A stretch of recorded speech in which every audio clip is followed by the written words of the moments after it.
Hey everybody, we're just doing a Saga battle report today, and we actually have Vikings versus Anglo Danes, and we're playing the game Sacred Ground. So this is a 6-point game today, and we have on the Viking side, we have one unit of herdmen, and then we have, we have a unit of the warriors, which are the Bondi. We have the warlord. We have another large unit of herdmen, and then we have another unit of Bondi. And then on the Anglo Danes side, I'm just going to show you my back here, but I have a unit of Searles, or their warrior class. I have a large group of Levy.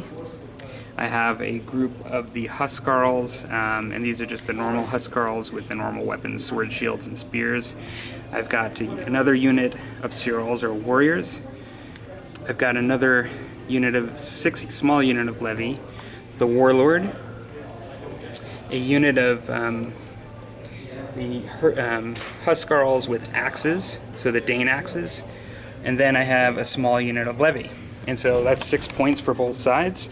This is Sacred Ground, so the point of the game is during your opponent's turn, however many figures you have of yours on these pieces of terrain, the 3 pieces, you'll get points at the end of each round for that. You add them up, and it's an 8-round game. So I will come back at the end of round 1. Hey everybody, so we're at the end of round 1, and essentially for the Anglo Danes, which went first, everybody just moved up, and there was no special Saga abilities that ended up happening. But the Vikings moved up as well. My opponent was smart enough to actually move to keep his train a little closer than me, and was able to get in there first turn. He did fatigue his men here by going extra with his fatigue, but used a Saga ability called Najord to remove a fatigue from that unit. So he's fresh and in one of the Sacred Ground pieces, which will, if they remain there end of next turn, allow him to start accruing victory points. So yeah, pretty uneventful other than that one piece for the first round. So I will come back at the end of round 2. Okay, so we're at the end of round 2. The Danes have essentially moved up, all except for this one Levy group or Jabur group. I did hold one strategic Saga die back to use intimidation for the next round on my opponent. Unfortunately, I wasn't able to still get into any of the terrain, but I am on the edge in many spots. During the Viking round, both the warlord and the original herdmen were able to move up into the terrain, as well as some of the warriors. This unit of warriors I intimidated so they couldn't use their action to move up, and then this unit of herdmen moved up twice, gaining a fatigue. So at the end of this round, I've not had any models in my opponent's section to get additional points, victory points. So right now it is 8 for my opponent versus 0 for me. Okay, be back after round 3. Okay, we're at the end of round 3. We've had a bit more of an eventful round this turn. During mine, I ended up moving several units into here. They're not there now, but it was essentially this unit of levies and this group of warriors, as well as my warlord. In addition to that, I actually moved my warriors up here, and my Hearthguard are technically up here. They're just sliding because this hill's really slidey.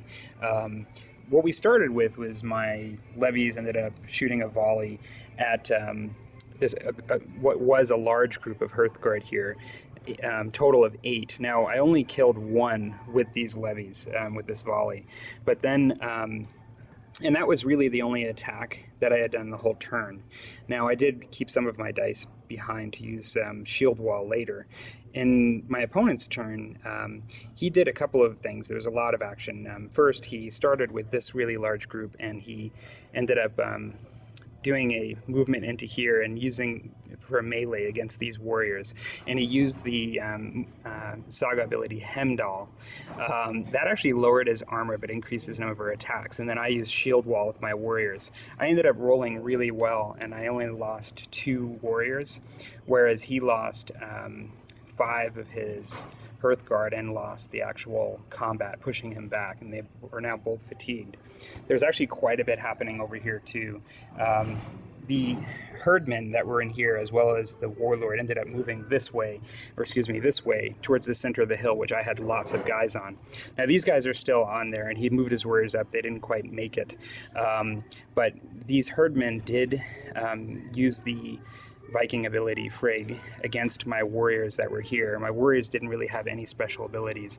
They ended up losing, and I ended up losing, I guess, 4 or 5 of them in that battle. Now, he ended up losing 4 of his herdmen in that battle as well, so it also came with a bit of a price.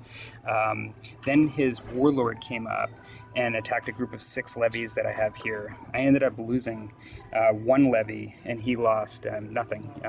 That's the warlord, and it just pushed my levies just off the hill.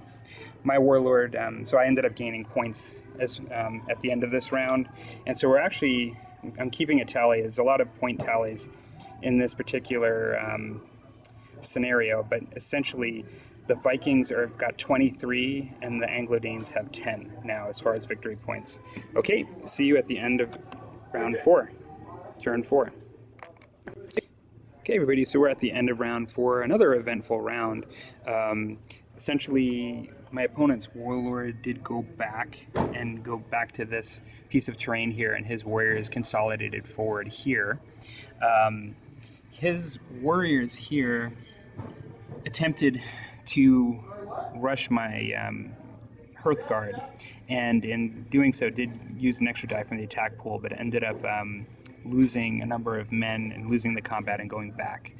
There were no special abilities or anything played at that point, but there was actually a battle over here where his herdmen did rush my warriors that were on the hill and drove them back, taking losses now down to 1, but also taking significant losses to my Ceorls or warriors and push them off. And so at the end of this round, we're actually at Vikings 30 and Anglo Danes 20. And so now we're going into round 5. Hey everybody, we're at the end of turn 5. In this round, we did have one of the herdmen who was killed actually by these levies that just slung him to death, and then these warriors just moved up and took the hill again. Over here, a group of Bondi tried to attacked the Hearthguard or Huskarls, and the Bondi got wiped out. They used a number of abilities, and which one of them lowered their armor, but as well gave them extra attacks. And the Huskarls were sort of unfatigued, just plain Huskarls, and they did lose one Huskarl during that counter. And that was it for the essentially the end of round 5. We are now sitting at Vikings 37, and the Anglo Danes are at 31 as far as victory points. Okay, we'll be back at the end of turn 6. Okay, we're at the end of round 6. This is essentially a lot of consolidation on this round. There was some shooting from my levies. There was one warrior Bondi that was killed in the woods by a sling, and the levies over here ended up moving into terrain, as well as some warriors here. And other than just some of the range fire from the slings, that was really it. And then in my opponent's round, he did some consolidation as well, and also stacking up some SAGA abilities for the next round. And so now, checking the score, it is Vikings 43, and Anglo Danes is 49. So the Anglo Danes have pulled ahead in the victory points. Okay, see you at the round of turn 7. Hey Hey everybody, we're at the end of turn 7.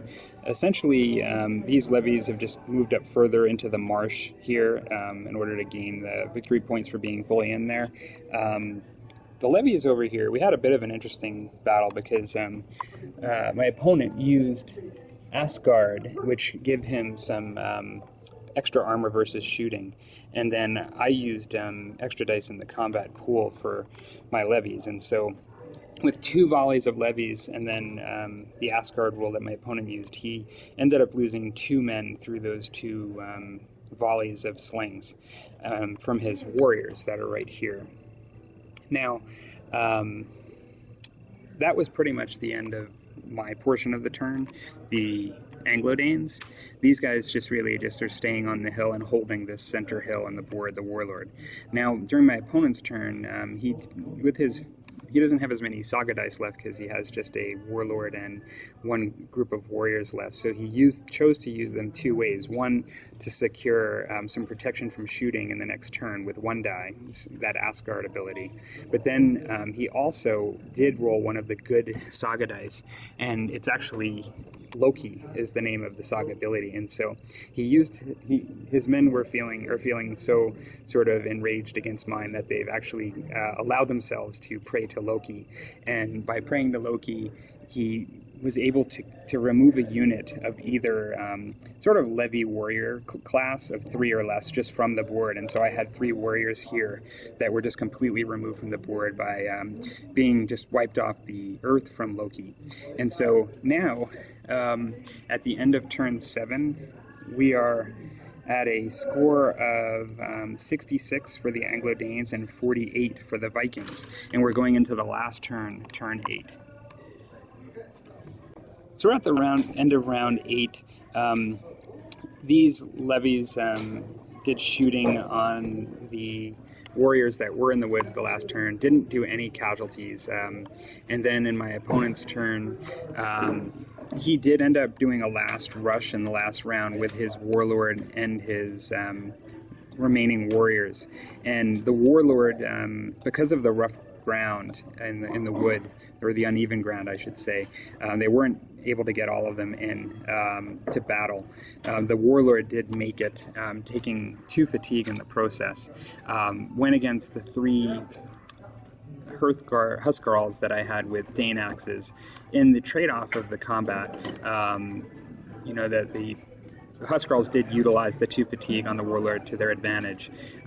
They lost 2 out of the 3 of their Huskarls against the Warlord, and they ended up inflicting 3 wounds, or 2 wounds, but the first one the Warlord always doesn't take, and then the second one, because he had his warriors right next to him, the warrior jumped in front and took it, and so it ended up killing one of the warriors. So in the end, the victory ended up going to the Anglo Danes for the Battle of Sacred Ground, and it ended up being 79 victory points for the Anglo Danes and 53 victory points for the Vikings. I hope you guys enjoyed this quick bat rep, and talk to you later.